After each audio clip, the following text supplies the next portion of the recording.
everyone! Welcome to the channel dedicated to sharing the profound insights and wisdom of Andromedan contactee Alex Collier.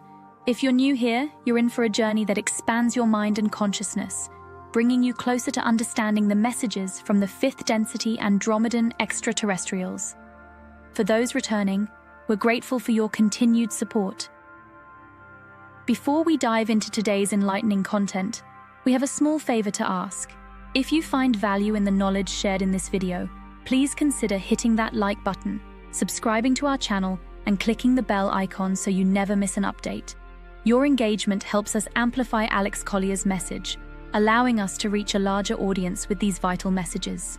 We'd also love to hear from you, so please engage with the comments below. Whether it's a question, your thoughts, or even just an emoji for the sake of engagement, every comment counts. We read every single comment, and your feedback is incredibly valuable to us. Additionally, if you'd like to support us further, consider giving a super thanks tip by clicking the heart with the $sign. This small gesture allows us to continue bringing you more of Alex's messages, unfiltered and directly from his lifelong experiences with the Andromedans. Now sit back, relax, and enjoy today's video.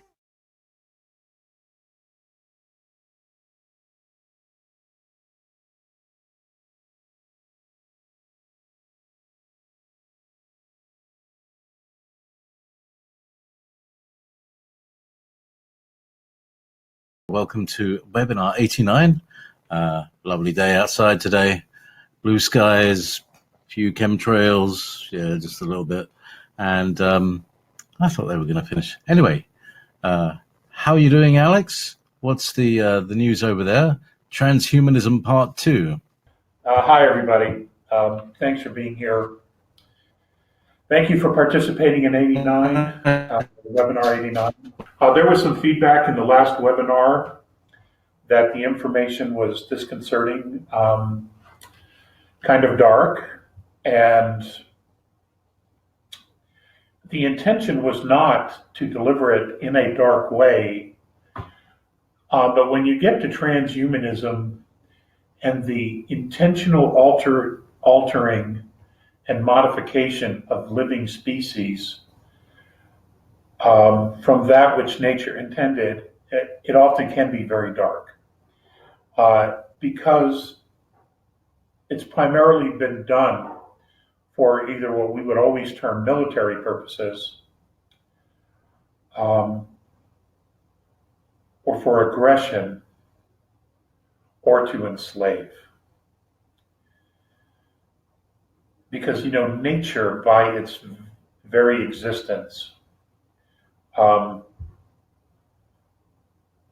doesn't like a vacuum.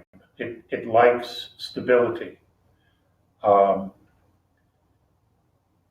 whenever a species has reached its end of its evolutionary leap, nature has a way of just removing it from the equation, which is what you have with the dinosaurs and plant species and many things just here in the geological record of Earth, where we've had things in the past that are no longer here, or they've changed and modified to adapt to a different type of environment where they have to live with a lot of other living things that are now different, such as, and a perfect example would be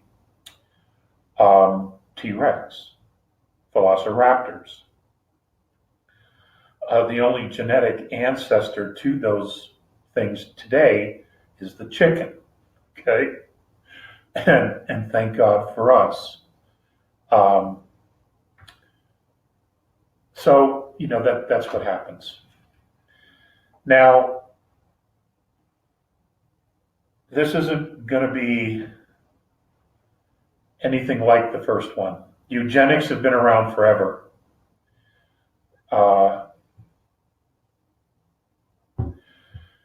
But please understand that transhumanism, as what we're calling it, is modifying and not only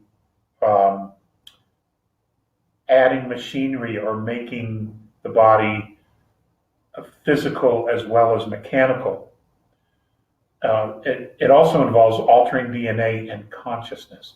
That ultimately is what happens. Many species have done this in the past. None of them have been very, very successful. You could say, in a way, that the grays, the hybrid grays, not the original true grays, but the hybrid grays that are part of the hive mentality, that have an organic microprocessor grown in their heads, and then the information is downloaded into their microprocessor as to how to behave, and then there's a connection, a link. It's a neurological link that's almost like the technology.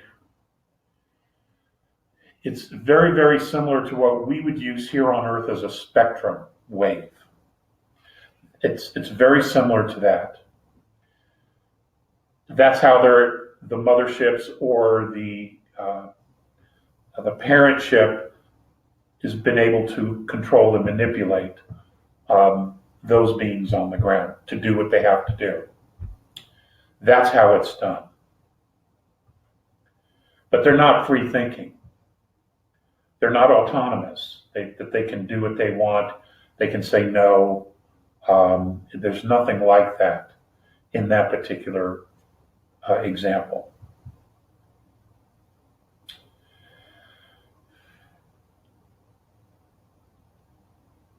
The reptilians have tried this as well.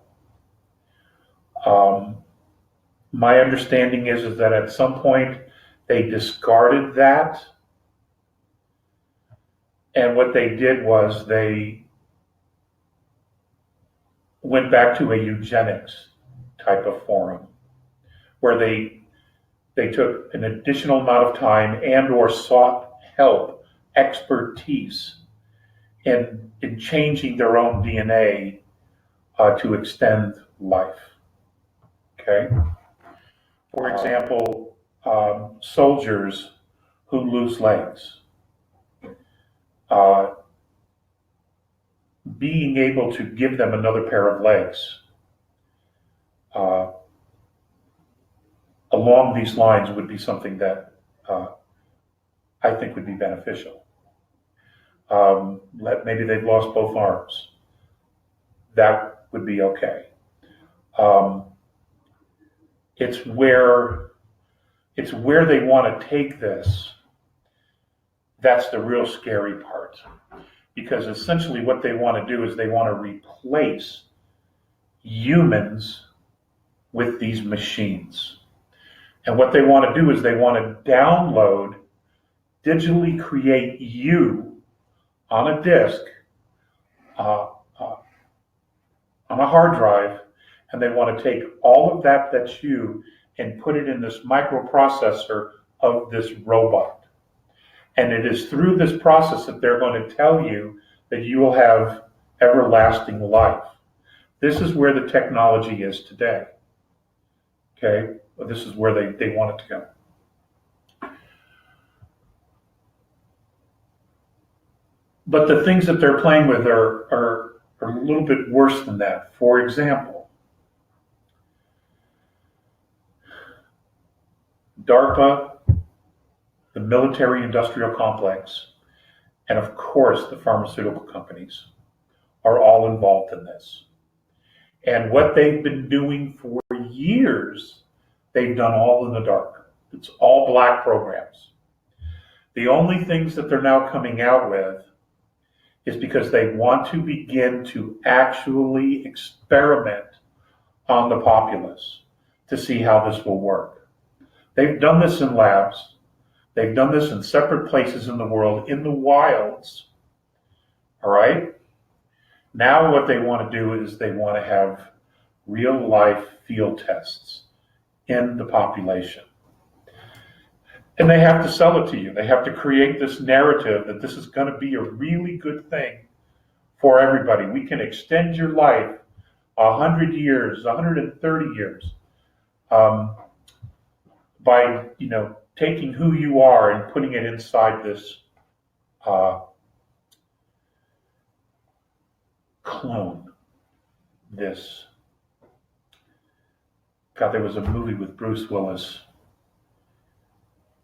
where the people would lay down and these clones would go out and live their life. That's essentially what we're talking about. Replicas. I think it's replicas. Surrogates. Surrogates, that's it. It's like they want to create a surrogate.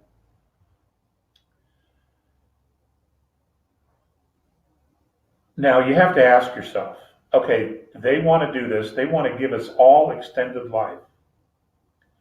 But at the same time that they're promoting all of this, they are also talking about removing 85% of the world's population. Okay?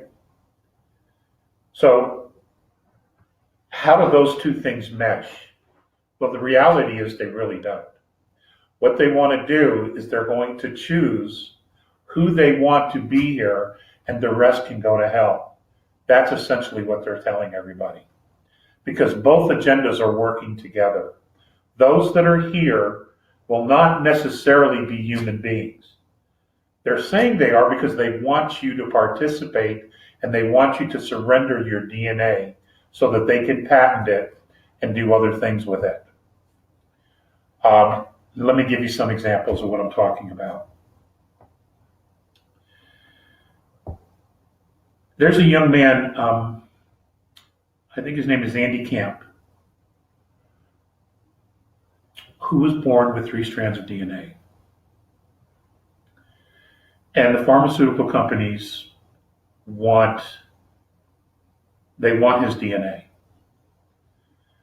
because they don't know how this happened. Now, we've talked in previous webinars about the groups of people who have had near-death experiences and who have come back, and the process of them re-entering their body has triggered a 3rd strand of DNA. Now, what I've learned is that it all has to do with frequency. You see, when they were out of their bodies, they were somewhere, and the frequency of where they were was so high that when they returned back into their body, they carried that frequency with them. And in order for the body to hold the soul back in the body adjusted to the frequency and turned on the DNA. You follow? It's frequency. Now, those beings who have experienced this are totally self-empowered. They may not fully understand what's happened to them, but they're awake. They're like big time awake. Spiritually, it's impossible to control and manipulate these people because they're awake.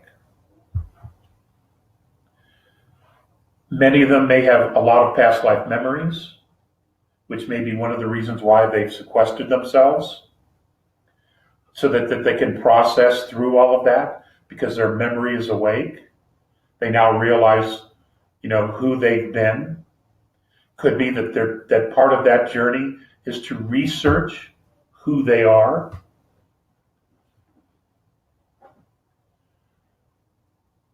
You might also want to look at the idea that they are also recognizing people that are around them. That is part of their soul family, their soul group. But we're going to get to that in a little bit first. So, let's get back to Andy Camp.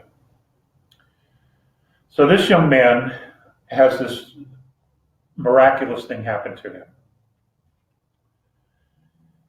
There is a young man in Illinois who was involved in a car accident with his family. This was just 2 years ago. And when they took him to the hospital and were doing work on him because he was injured, they were absolutely amazed that he suffered no broken bones. And apparently this was a horrific car crash. Well, they did blood work and they found out that this young man has a mutant gene and a protein that causes his bones to grow 10 times stronger than anyone else's. A pharmaceutical company was given this kid's DNA and they stole it. And they patented this kid's DNA. And it's now moving its way into the courts, but no one has heard much of anything about this because the pharmaceutical companies, the major media, the mainstream media, the fake news, they're all in cahoots. But here's another human being here on Earth. There is also a group of villagers in a very, very small village outside of Milano, Italy. And these people have a gene, a protein gene, that is so unique that what it does is it's constantly clearing their arteries. No plaque ever builds up in their arteries anywhere at any time. It's self-cleaning. And I don't have any more information than that, but again, the pharmaceutical companies have gone in and they've taken this as if they have a right to own somebody else's DNA. Well, what a lot of people don't know is that when you do these DNA kits, and I understand the wanting to know your lineage, who your ancestors have been, where your family line, your genealogy began. I get all that. That's fascinating stuff. The problem is that the companies that are doing this, 123 something, there's several of them where you get the kit, you give them your blood, and then you send it back to them, or hair samples, whatever it is you do. If you read the fine print, they can do whatever they want with your DNA. And each one of you may or may not have very special gifts that you may or may not be told about. But your DNA is going to be used somewhere, somehow, if it has these special gifts. The point is,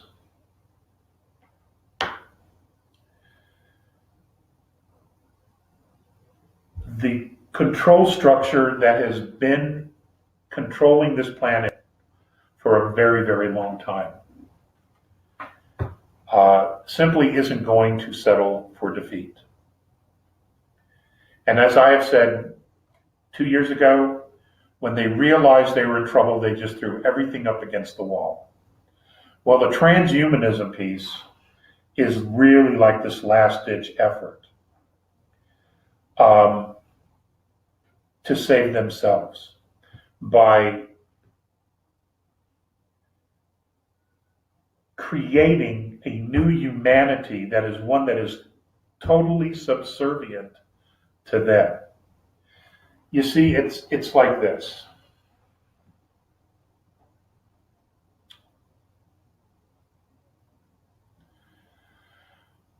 Every human being on this planet has 12 strands of DNA. 2 are active. The rest are asleep or turned off. Our scientists call that junk DNA.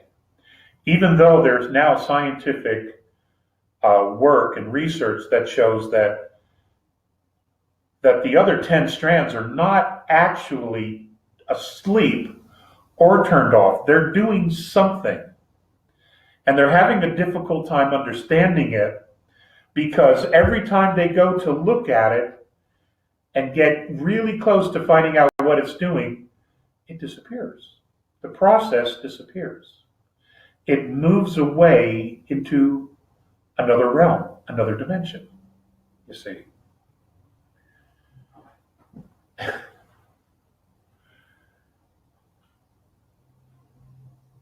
Now just think about that. Just think about that. This is you. This is you that we're talking about. This is me that we're talking about. You're turned off junk DNA that our scientists call junk DNA, because they don't understand it, they don't know why it's there. But every time they go to really look at what they think it's doing, it disappears. It moves away from them. It's almost like a self-protection mechanism. Okay? It doesn't let them tinker with it. Now,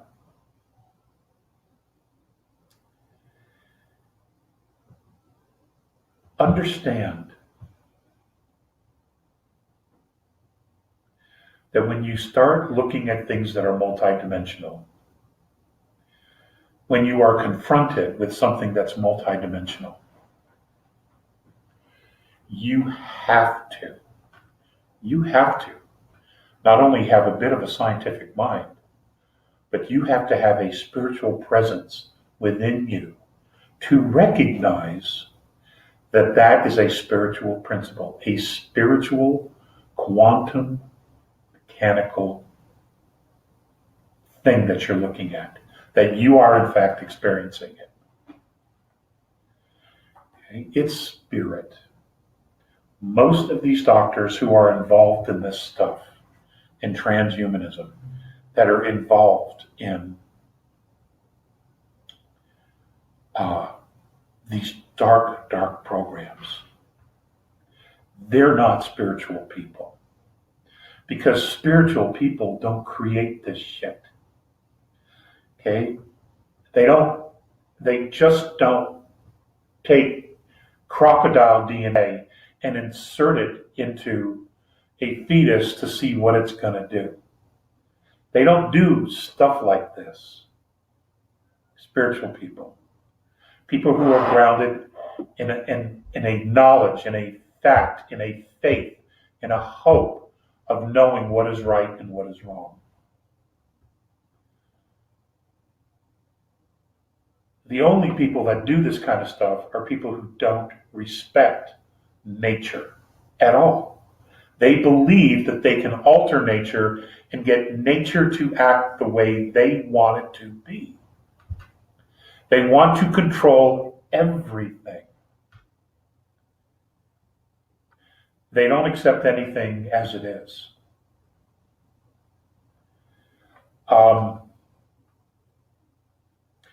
It's interesting. Karl Marx once wrote, and I know this saying because Bernie Sanders years ago actually said this himself.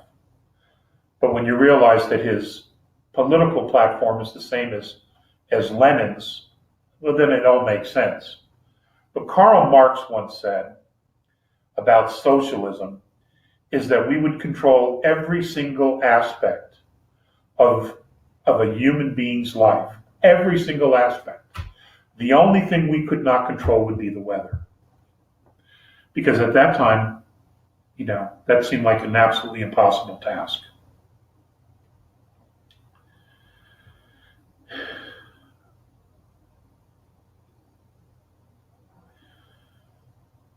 The whole transhumanism thing is at this particular point, especially that which we're not being told anything about or the truth about, is dark. It's very dark.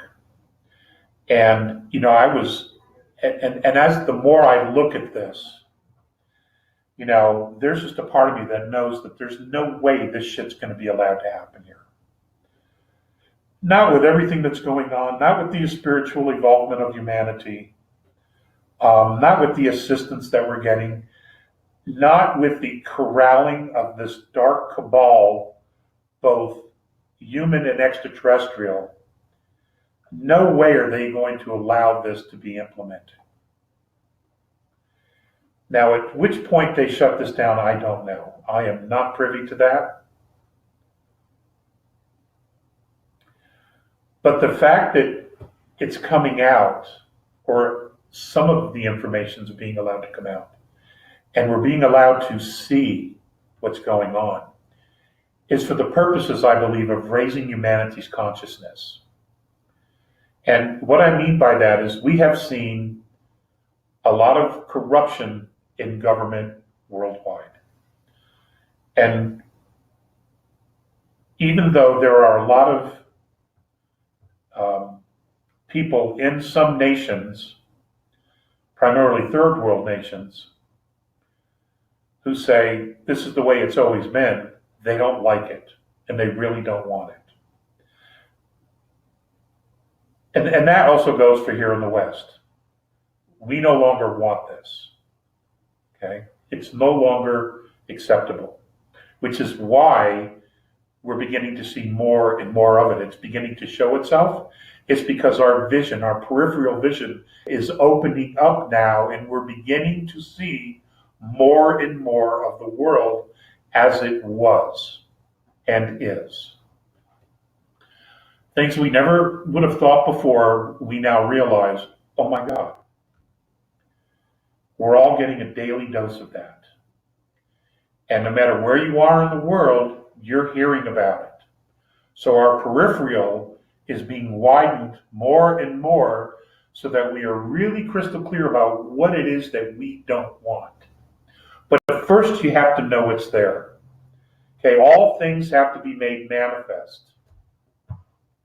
so that we know, so we can make these choices. Because the choice, I'm getting ahead of myself. Transhumanism is one of those things. This isn't just about making humanity better. Because if that truly was the goal, the money, the research would be going into, let's just learn how to turn on everyone's DNA.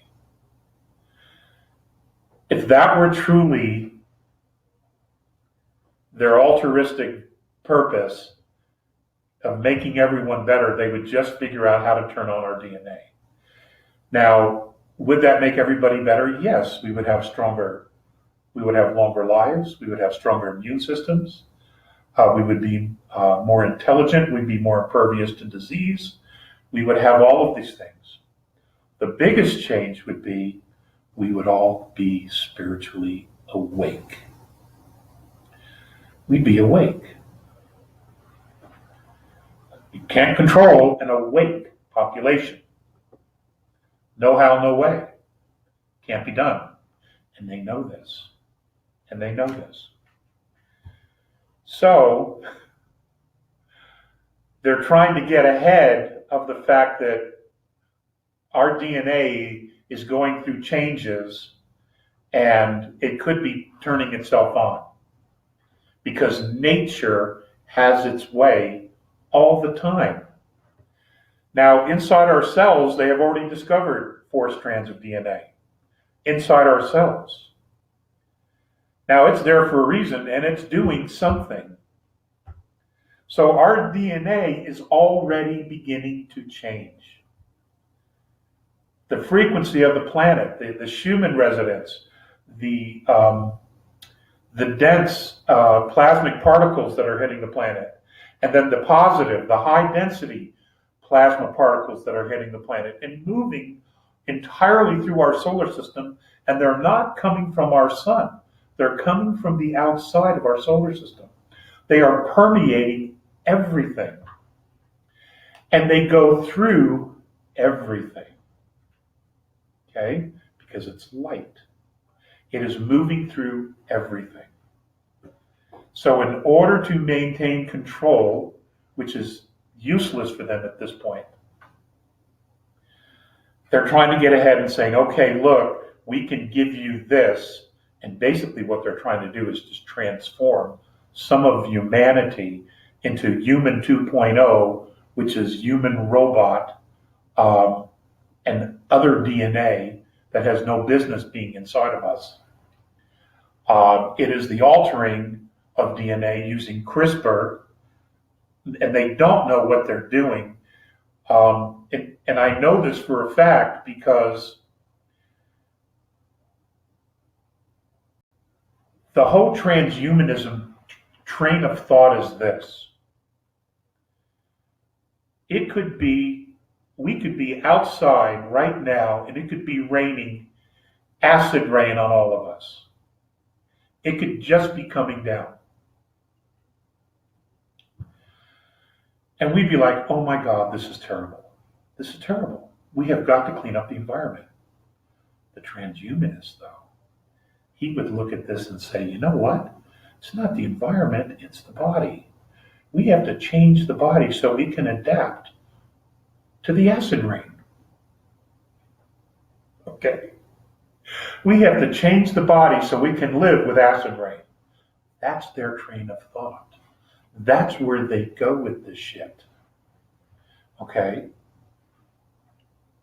Let's alter everything. Let's change everything. Google has a project with a group of military industrial companies, black companies. And it's called Project Maven, M-A-V-E-N. Now it's labeled a drone project, but it's gone beyond that already. And there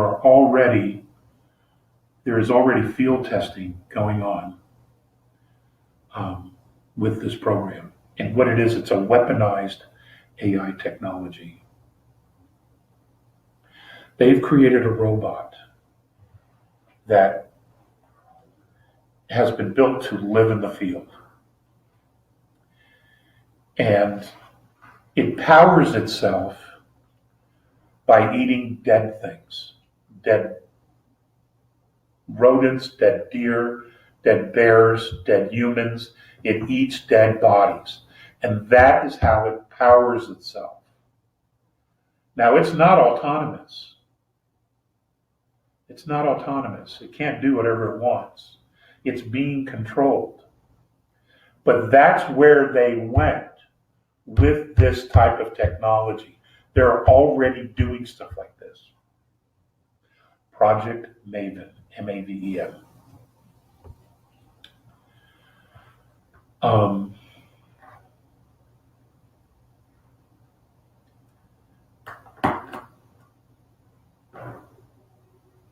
Understand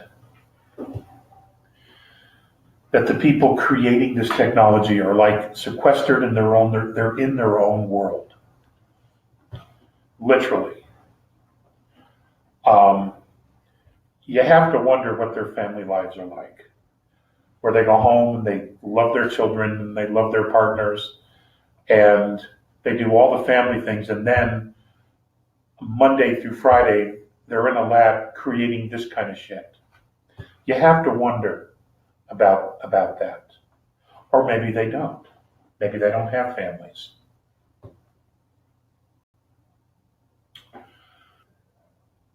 But there are so many things like this Google project, drone project, that are so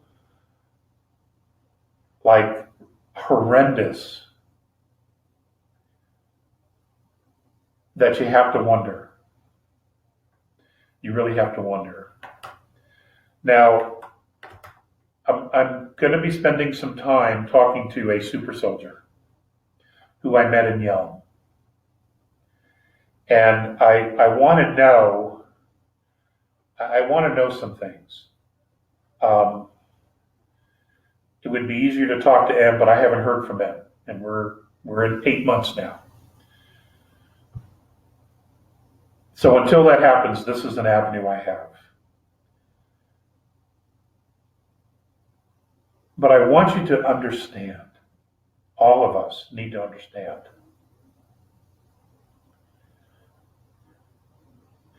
that even though 10 of our strands of DNA were turned off, now my understanding is that at one point, humanity had 4 and 5 active strands of DNA.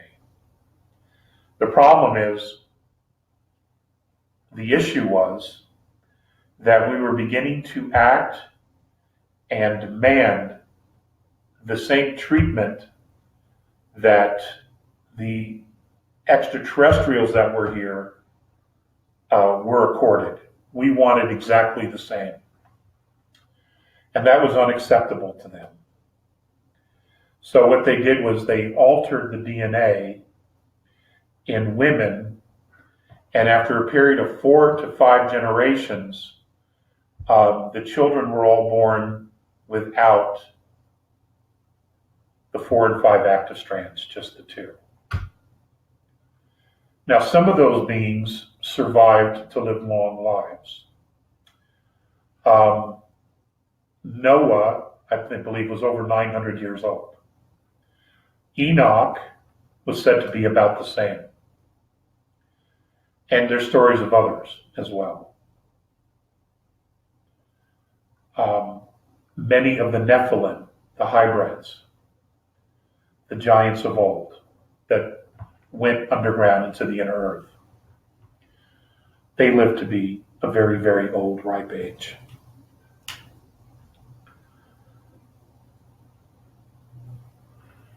The fact that individuals are coming back from near-death experiences and are being changed. The fact that we now have proof that children, or at least a child, I know there's more, but at least we have one confirmed child, has been born with 3 strands of DNA, is proof that nature, that spirit, that creator has not abandoned humanity in any way, shape, or form. This is all a process. Now, I want you to look at the idea of soul groups. This is where I'm going with this. We have all had experiences where we have met people out of the blue, out of nowhere, and we knew them. We absolutely just knew them. And some of that reaction was very good, very positive. They end up becoming good friends, sometimes very long-term friends. Other times it's for a short amount of time as our lives move in different directions, but nonetheless, the experience was always positive. And then there's others where you meet and it's just like, ooh, dude, I don't like you. I don't think so. We've all had those experiences, right? That's soul group. That's soul group. Typically the bunch, there's judgment there, okay? Could be for a real good reason, maybe it isn't, but there's judgment there. But it was once explained to me many years ago that people who are part of your soul group, in other words, the incarnations of Earth come in waves. It isn't random, it comes in waves. Very specific souls come in, and they come in waves. And this has been going on for some time now because third density, wherever it goes, has been stuck. It's been stuck. There's been no spiritual movement or evolution in what we know is third density. That band of frequencies that we see in the night sky, that we experience here on Earth. So the plan was to take people back in time and to begin these waves of bringing in higher spiritually evolved beings to change a specific outcome. This would explain why some of us have fifth dimensional abilities in our brain, structures. This would explain why some of us have sixth density structures, seventh density structures, 9, 10, 11, etc. in our brains. Because we are all part of coming down here and in waves, in groups, to shift the frequency of the planet and all of third density. In other words, if you recall, the A said that this was happening in 23 other star systems as well. It could be that those star systems are key, that there are certain points on the galactic grid line, the galactic grid, or the universal grid, that are keys. Once those are turned on, then light would spread all through the universe in third density. And the light would permeate all of the universe in third density, allowing the frequency to rise naturally, and then we could make the jump like this. We would raise the frequency from third right to fourth. Now think about that. Almost all of us know we're on a mission. Almost all of us have had dreams where we're on board ships and we're in classrooms and we're getting an education and getting some homework, and we can't remember what the assignments are though when we wake up, but many of us, I mean, there's more people that have told me that than I can count over the years, where they know this. And there's people who have met other people who recognize them as well as having been in one of those classrooms up on board somewhere. There's a lot going on. And the point is this is all being managed at some level. It's all being managed. And I think the hardest thing is once you realize that, it's like you can just take a deep breath and just let it go and get a license to chill. Okay? You can just get a license to chill because there is a plan, it's in place, it's working, it is moving along the pace that it has to in order to give everyone the best opportunity to evolve and self-empower.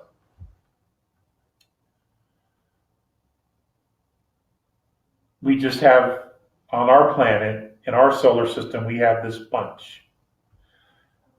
But in other star systems, they have their bunch too. No doubt about it. They have their bunch. Could be at the other end of the universe. Don't know. More than likely it is though. Because everything's a grid. Everything is a pattern. There is a formula that works. And the language of the universe is mathematics. It's frequency, it's tones. So there has to be a formula. If you're using mathematics, there has to be a formula. Okay, because mathematics is not just random anything. There's always a pattern. And this is a multi-dimensional effort because those of us who are here embodying spirit, we have family up there. We have to get from here back to there. They have an obligation there to help us get back home, to assist. And that's the level that we're seeing all across, especially in our solar system.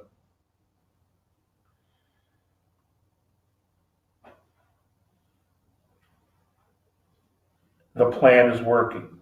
The plan is working. We just don't have all the pieces of knowledge to understand what's going on. We don't understand why it's taking so long. And I get that. I totally get that.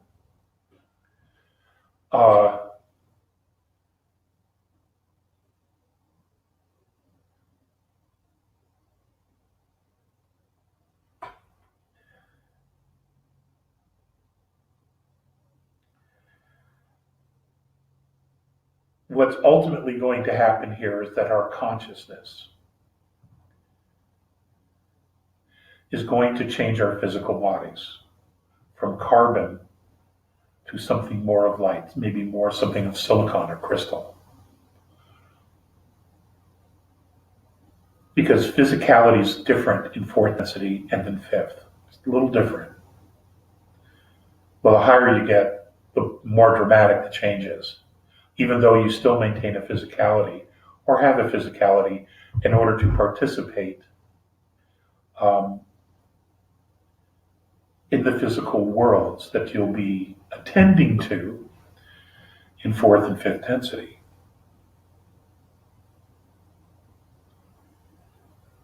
The goal here on the dark side is to create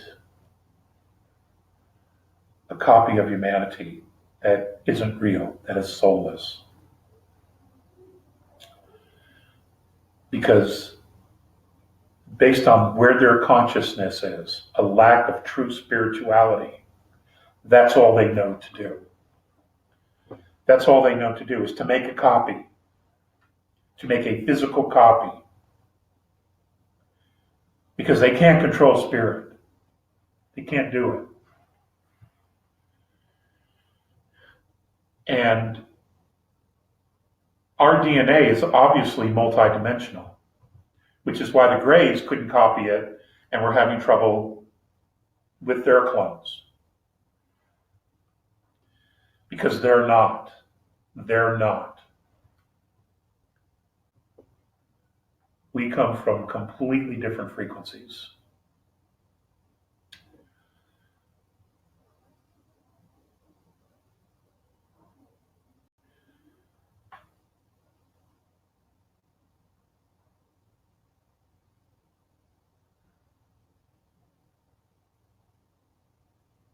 As the old system is moving away, we have to assist in establishing a new system. Now, those of us who are from 5th, 6th, 7th, 8th, 9th, 10th, whatever, even 4th, if we can tap into those memories, somehow figure out how to tap into those memories and into those lifetimes that we've had the experience of having.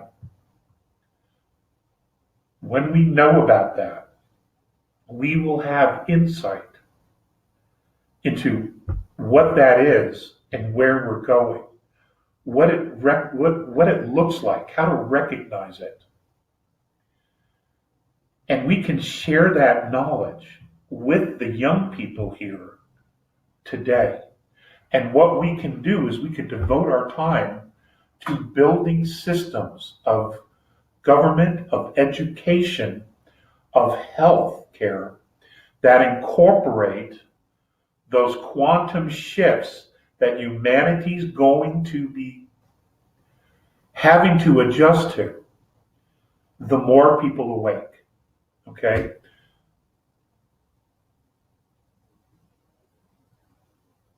This young man and these other people who have come back from near-death experiences that have strands of their DNA turned on, 3, 4, 5, 6, whatever it is. We need to figure out how can we accommodate what they are now and who they are now into the world. Because we're all going to be there eventually. The longer we maintain this journey, the longer we're on this, the more we continue to hold the light on this grid, not only of Earth, but throughout the galaxy and the universe. And the others like us that are in other parts of the universe that are doing the same thing.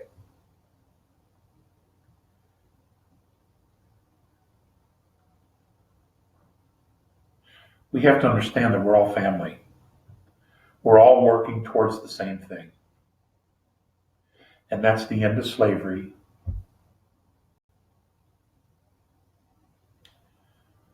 That's the end of suppression.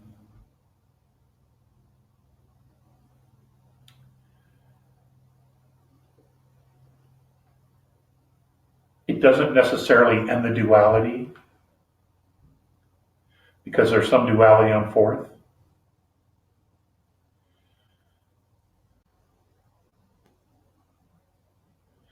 But if third density is stuck because of a very, very low vibration that refuses to evolve,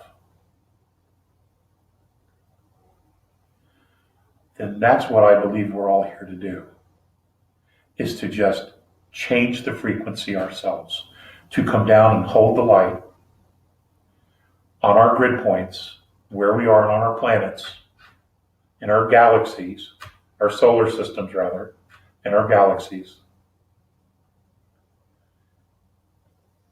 and just focus on what we need to do here.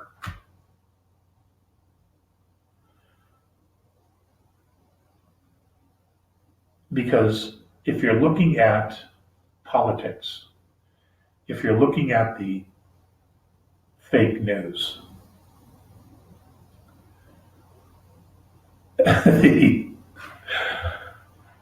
the consciousness of our opponent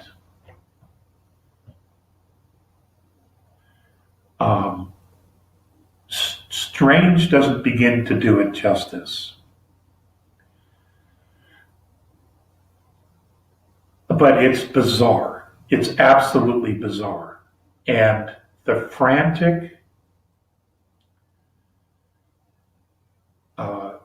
way that they go about trying to trap and enslave everybody,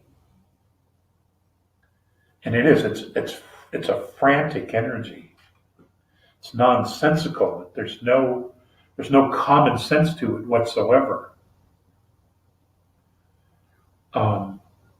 It will only undo itself. It will eventually implode on itself.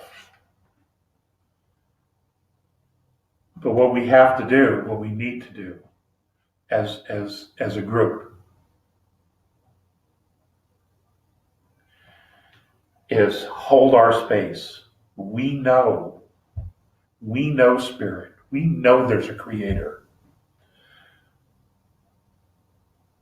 You know, this whole transhumanism thing, they're not bringing quantum physics into this at all, because quantum physics proves the existence of God.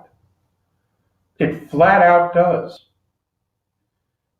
So they're not going there, because the two can't gel whatsoever. This can only ever be a copy of an original. And we need to stand tall. We need to stand and protect all of us originals. That's what we need to do. We need to protect the originals, because we're the ones who are here to make the change. The copies can't do it. The clones can't do it. Those who are those that are in power in the world, who have been fully and totally compromised, they have to continue to play their role because someone else is blackmailing them and has their strings. They're all puppets. And if you're not going to be the puppet, they're going to remove you. That's how it works here. Because the other side is all about control and power. And we need to recognize that, and we need to wish them the best that we can, and just, hey, I hope you get yourself out of this horrible jam you got yourself into. But we need to create the systems, the world, the earth, the environment where we can all communicate about these things and hold the light. Okay? Hold the light. We have to protect the originals. And I believe that many of the children were targeted specifically because of who they are on a soul level. You bring them in here to this place, and these horrible things are done to them. These unspeakable horrors are done to them. You wound their soul, and you've literally taken them out of the equation. It's dastardly, absolutely dastardly to do this. But that's who we're dealing with. And we must not ever forget that that's who we're dealing with. No quarter whatsoever. Okay? Because they would never give us quarter. Okay. I would like to take some questions if there are any. If there aren't, then we could end early. I'm almost on time. So I don't know who's here. James, are you here? Is JP still here? I'm here. Just waiting for JP to come back on. Okay. Oh. Hey. Hello. Hey, fam.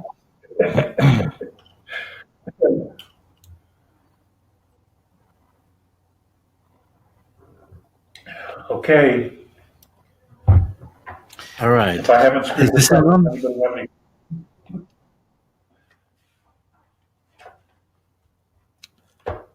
Alex, can you hear me?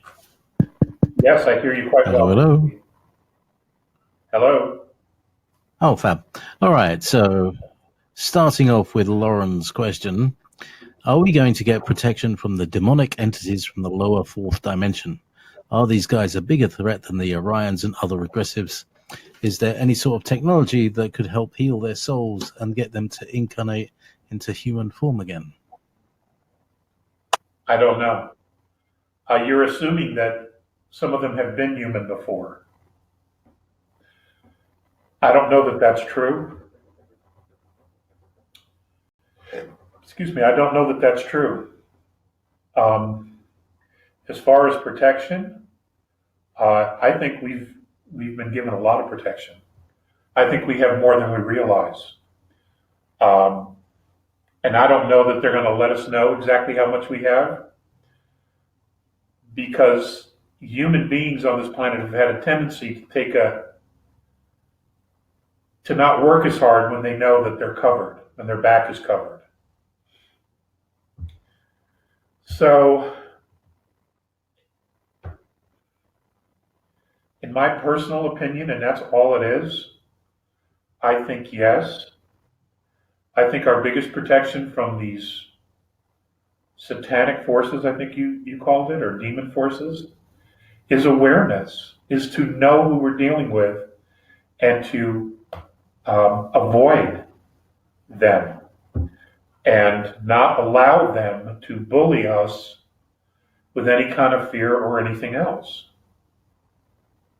In other words, hold your ground. What you're dealing with is something that's either third density or fourth density. You know, Laura, many of us are at least fifth, sixth, or seventh. You can kick their ass. You can kick their ass.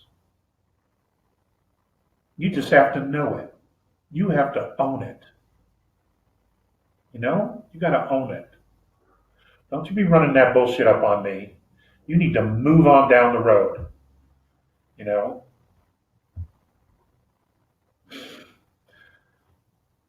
That's what it's about. That's what it's about. Next question. All right. On the similar question, you mentioned demons in the last webinar. Do the Andromedans ever have to deal with them, or do demons only interact with our lower dimension? Very good question. My understanding is that there is virtually no real duality in fifth density and up. So it's really the third and the fourth dimensional realm where you have that extreme duality, to the point where you have ultimate dark and you have ultimate light. And somewhere in between all that is where everybody else tries to be, is in the middle somewhere, to balance themselves, to figure out what the balance is between the light and the dark, to stay out of trouble.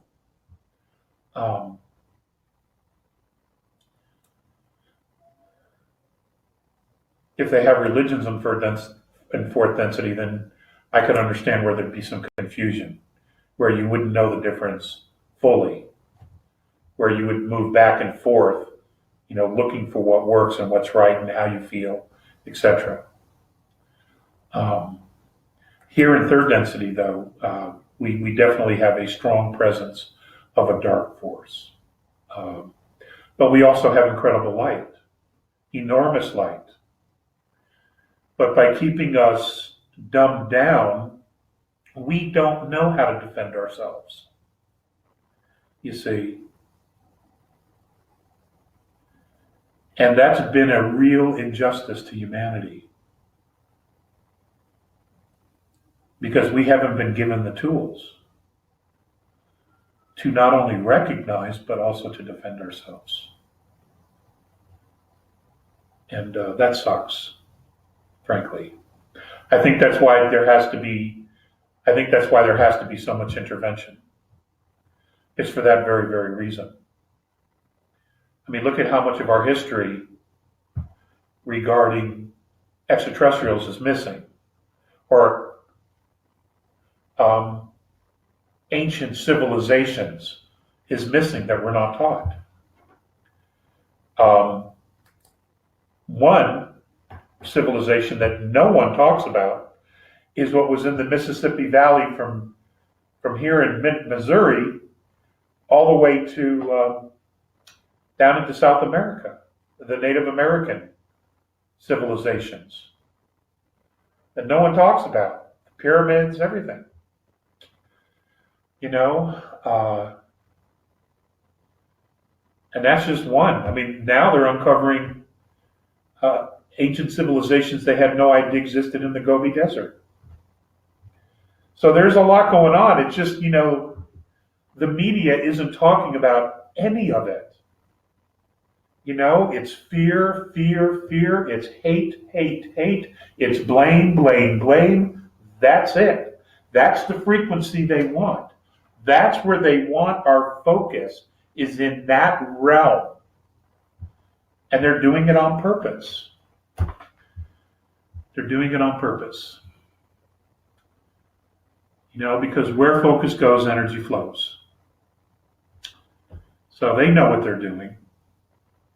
We're not always aware of what they're doing because we haven't had the training, the education, to understand and recognize what we're really dealing with.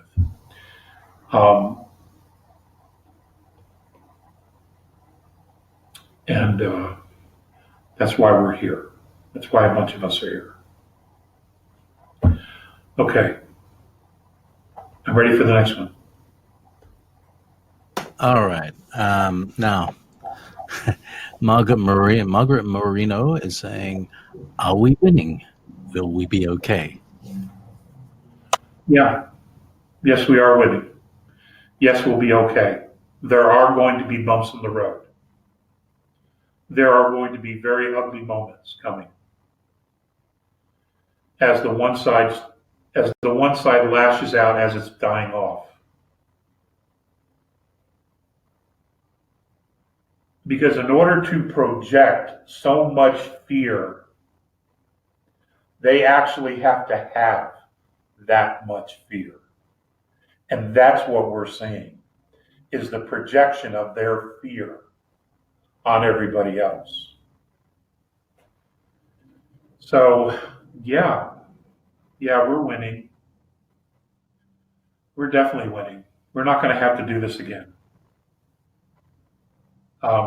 This time it's going to get done right. Good question. Thank you very much.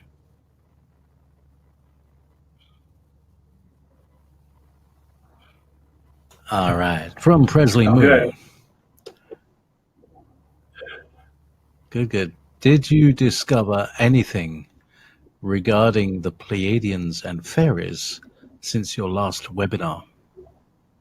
No. In truth, this past week has been a very, very rough week for me.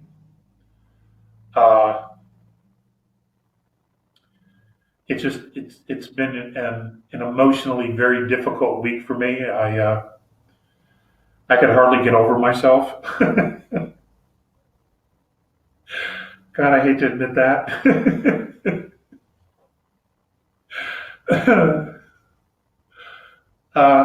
So no, I have not, but I promise to put some effort into it before the next webinar. Okay, I'm in a better space today. But it's been a rough week. So thank you for reminding me.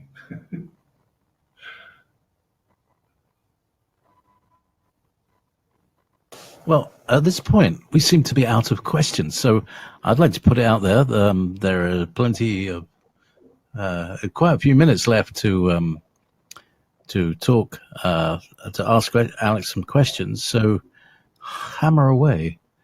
And so, do you have any other? Well, do you want to tell us about what happened at Yelm?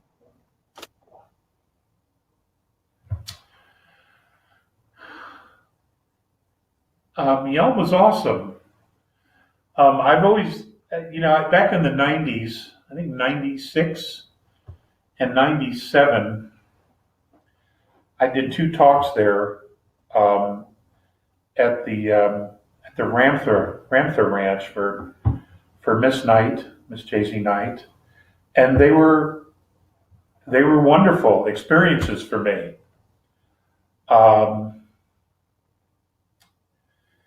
The first one, it was like 4.5 hours, and the second one, I don't remember.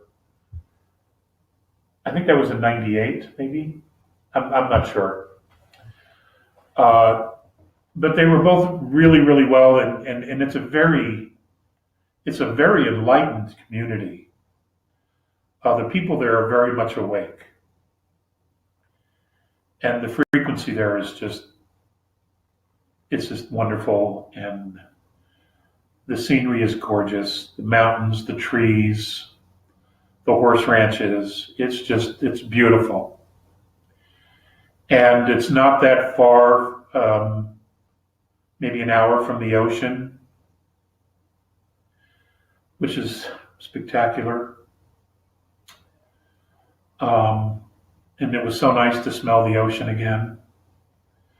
It was interesting. I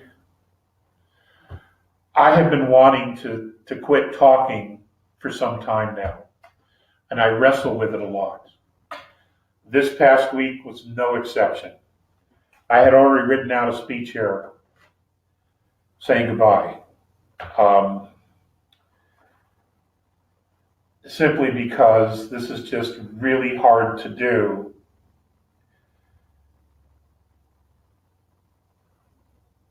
And not make it a business, because as you are all painfully aware, as I am, we still live on a planet that we were born on that we have to pay to live on. And I am going to get a Class A license, which is a commercial driver's license, so I can drive trucks, big trucks, 18-wheelers and the such.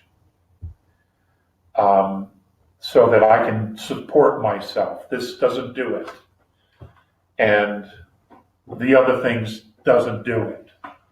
Okay? It pays one bill. So, I wrestle with this. So,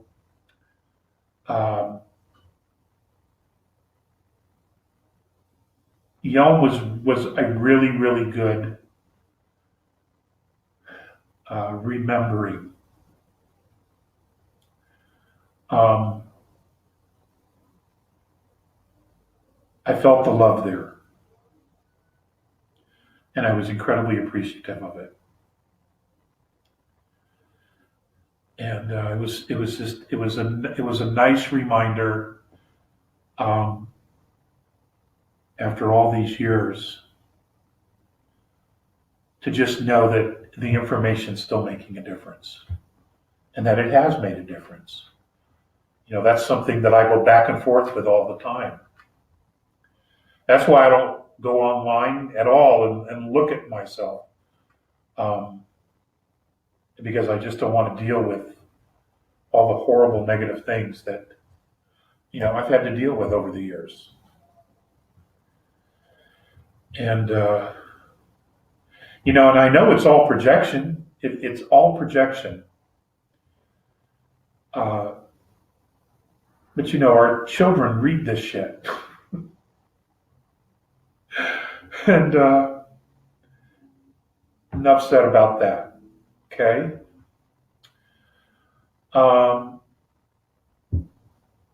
So we went to dinner Sunday night down at the wharf in out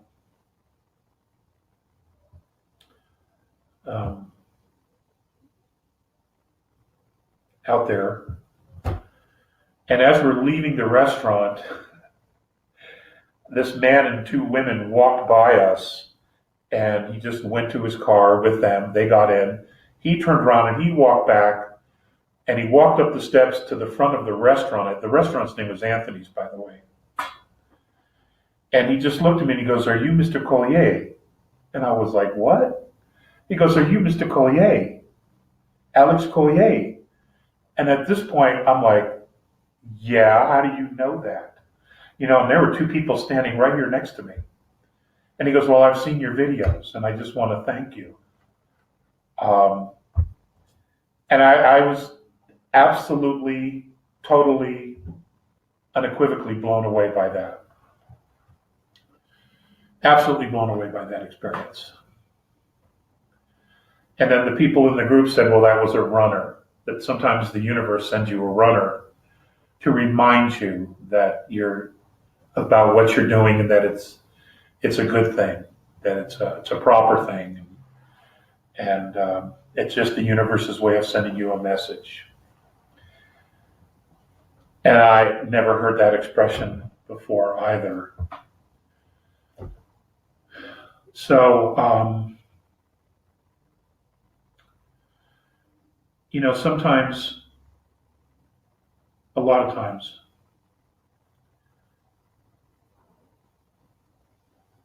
in the very beginning, there weren't a lot of us.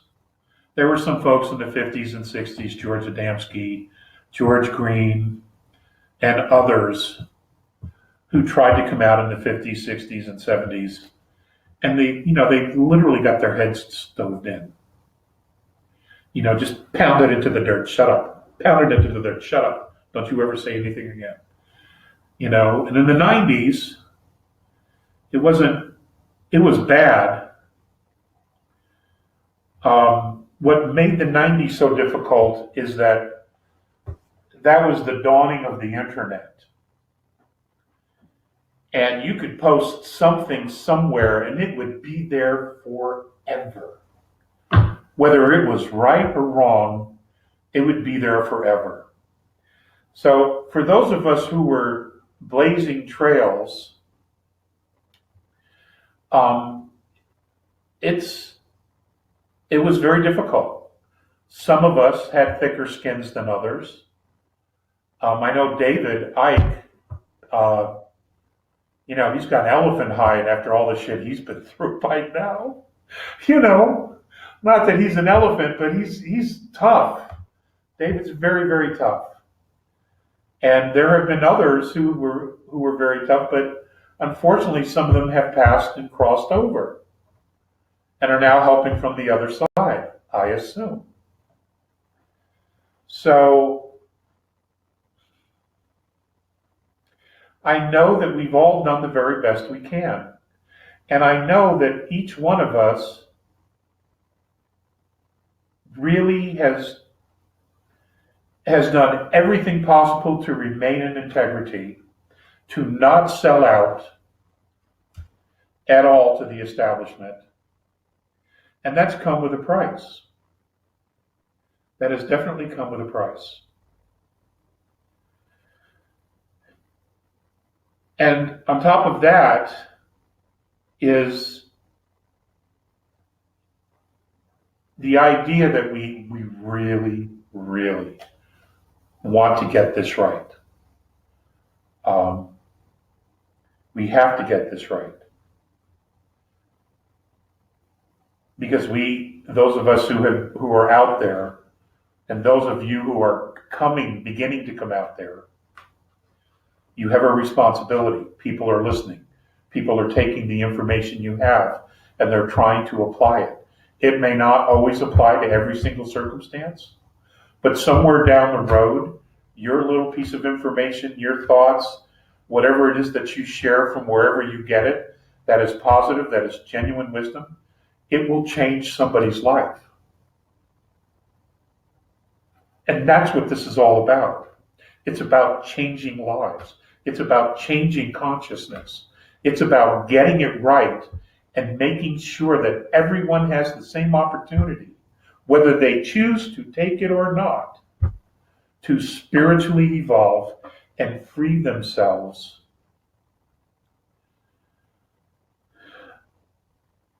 from this matrix that we've all been stuck in, and to help others escape from this matrix that they found themselves in, that was not of their own making.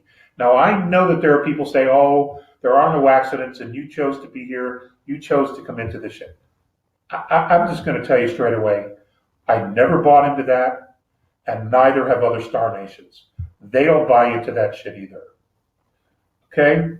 Fact of the matter is, we were naive, we were blindsided, and we were hit by a bus, and we never saw it coming. Now we have to fix it. And that's why we got the help. If this was entirely of our own making, we wouldn't be getting the help. We wouldn't be getting the intervention. But we are getting the intervention because this was not entirely on us. It was not. So you need to let that shit go. Okay? That's just projection of your stuff. That is not the reality of what is. Okay? We needed help because the system was rigged.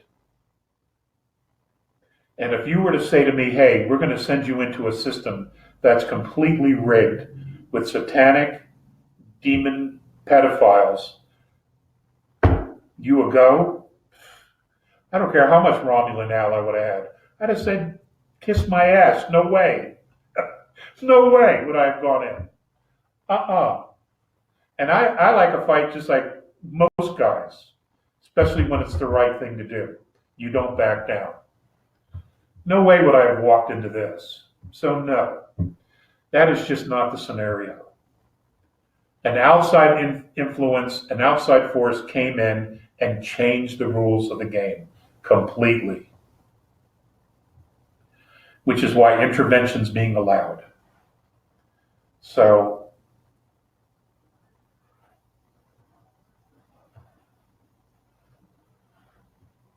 that's what the deal is. Okay? Are we going to lose this? No way are we going to lose this. But it has to play itself out.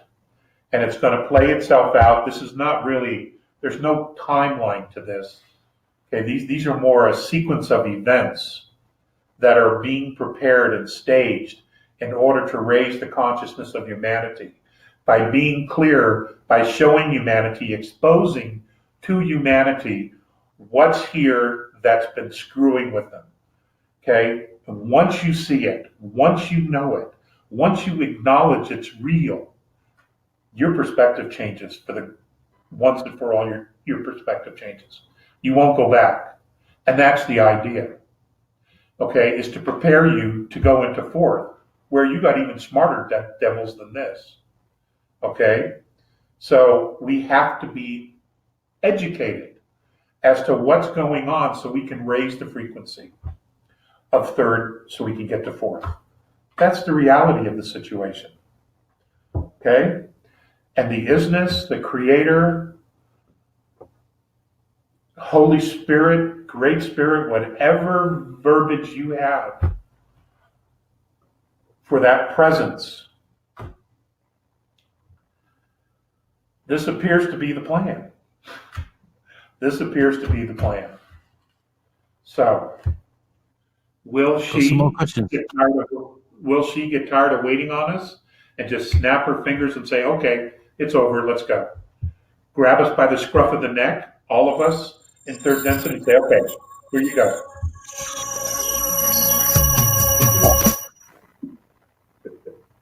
What's up? I got 9 more minutes. I don't know. It just seemed to fire off by itself. I think I must have got an internet outage. Anyway, that got your attention. I got a few more questions. Okay, I'm sorry. I was rambling. I didn't know there were any more. That's okay. Apparently they were, but I wasn't seeing them due to weirdness on the internet. Anyway, this is an interesting one. William and Stephanie Pepper. Hi, Alex. Do we share the same? Okay, go ahead. Do we share the same soul group with our own offspring? And how would we know one way or another? Thank you. Bill? Okay. After the webinar, I believe we do. I believe we do share the same, our offspring share the same soul group. That does not mean that their personal agendas will align with ours. You know, sometimes they go in a completely different direction for a while, and then they end up circling back. But my understanding is that virtually all of our offspring are part of the same soul group. That they tend to want to work together with people that they know, that they have a lot of experience with. It's like a special ops group. You go through all the training with your team, your units, and you know what everybody can do and what they can't do. And you learn to compensate for each other so that you can all depend on each other to save and protect your life. To me, this is absolutely no different because you're coming into a hostile environment. And let's face it, Earth is no walk in the park. No way. It's just a walk in the park. In fact, the whole park thing is iffy at this point. So it's very much like that, where you come in and you will incarnate with people that you know, because you know at the end of the day that they'll be there for you. So there's your answer. B. Okay. Dale has asked, have the age talked about the genetic experiment by about 21 races on Earth humans? And if so, has it ended? And if so, what was the outcome? Who asked that question? B. Dale. B. Dale. That's an outstanding question. And the short answer is the experimentation has ended, and the results are yet to actually show themselves.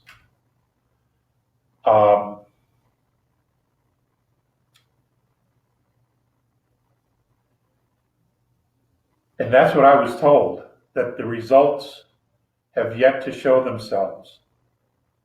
When asked if it would be a good thing, the response was, oh yes, very good for everyone. So whatever happens here is a benefit to the galaxy and to the universe. But what that is, I don't know yet. I simply don't know what that is just yet. That's a great question. That's an old school question, and I really appreciate that. I'll go back on my notes and see if there's anything that I have on that conversation. I haven't visited all those yet because I've been too busy stressing out about other things. But I will definitely look into that. Thank you, Dale, P. Dale or B. Dale. Thank you very much for that. That's a great question. Okay, JZ, go ahead. JP, go ahead. Yeah, Jay-Z, no. Jay, this is an interesting one. This is from Pilotak Olsen, who I believe is from Greenland. Hi, Alex. The names A's use Morine Viseus. Have you heard other? And also, do you know what their names mean? Okay, JP, you sort of cut out a lot there. I got what The their names names that are. I'll say it again. The names that Andromedans use, i.e. Morine Viseus. Have you heard other Andromedan names? Also, do you know what their names mean? Okay.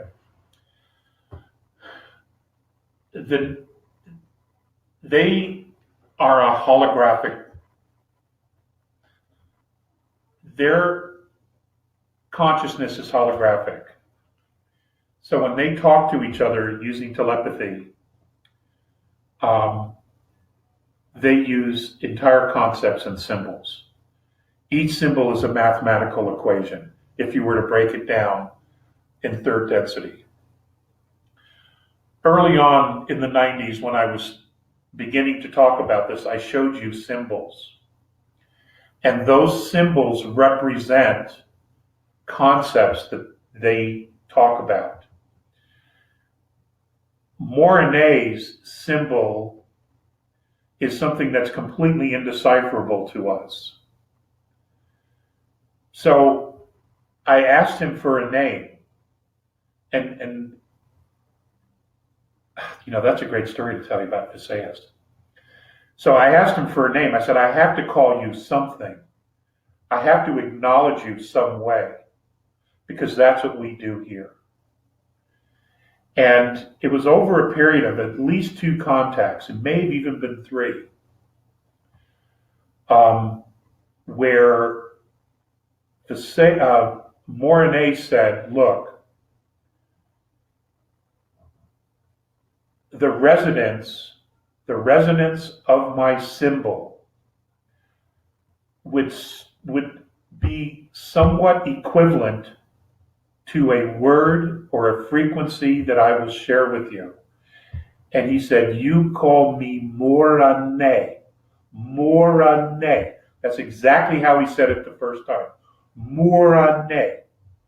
That's how, and then it just became Morine after that. Viseus was always a tougher cookie. It wasn't like until the 7th contact.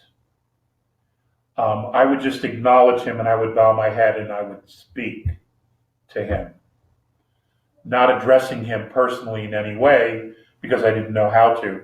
And I damn sure wasn't going to call him, hey, old man, because, you know, I'd find myself floating back home in space. At least that's what I thought. If I insulted him, you know, and, you know, because I had trouble figuring him out.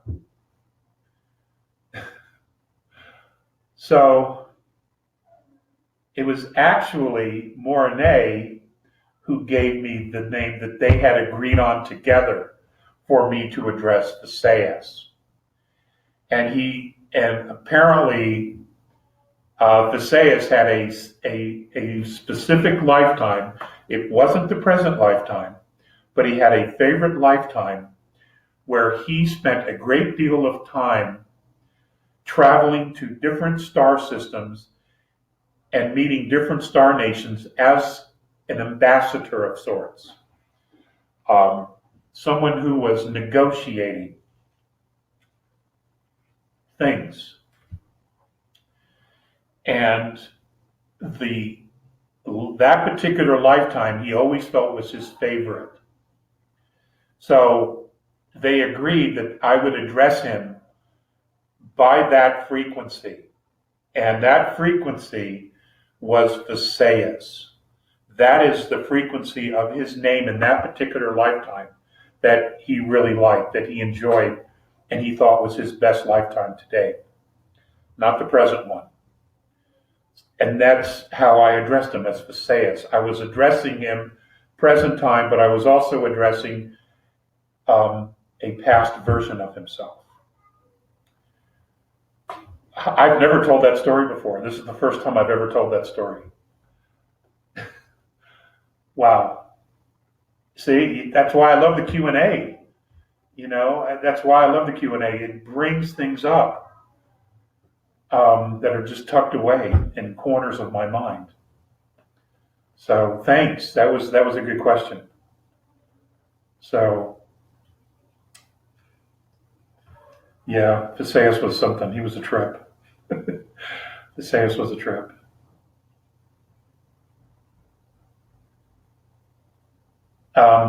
Oh shit, time's up.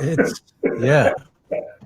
I was just going to say, the quick, Lauren, if you get your commercial driver's license, will there still be webinars every other week?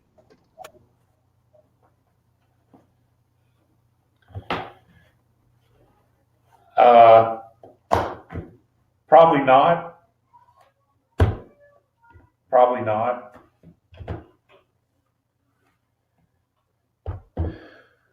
Got to make a living. I'll keep you posted. Okay. I've already taken the license test once, and I failed it by one test question on brakes. The commercial driver's license test is very, very hard, and it's very long, and it's all multiple choice, and some of the answers absolutely in questions make absolutely no sense whatsoever. So I'll keep you posted.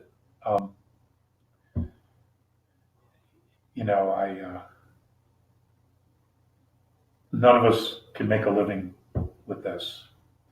So that's what I got, folks. I love you. Thank you for everything. Thank you for being here. And you're the best. And we'll just keep trucking as far as we can. Okay? I love you, and I'll see you in 2 weeks. Bye-bye. Thank you so much for watching today's video. If you found it insightful, please like the video, and if you haven't already, please subscribe to our channel and click the bell icon so you don't miss out on future updates. If you have any questions relating to today's video, please also leave them below. We read all the comments and take on board what our viewers have to say about Alex Collier's work. Remember, your support helps Alex Collier's knowledge and the messages from the Andromedans reach more people. If you'd like to support the channel even more, you can give us a super thanks tip by clicking the heart icon with a $sign. It really helps our team bring you more content.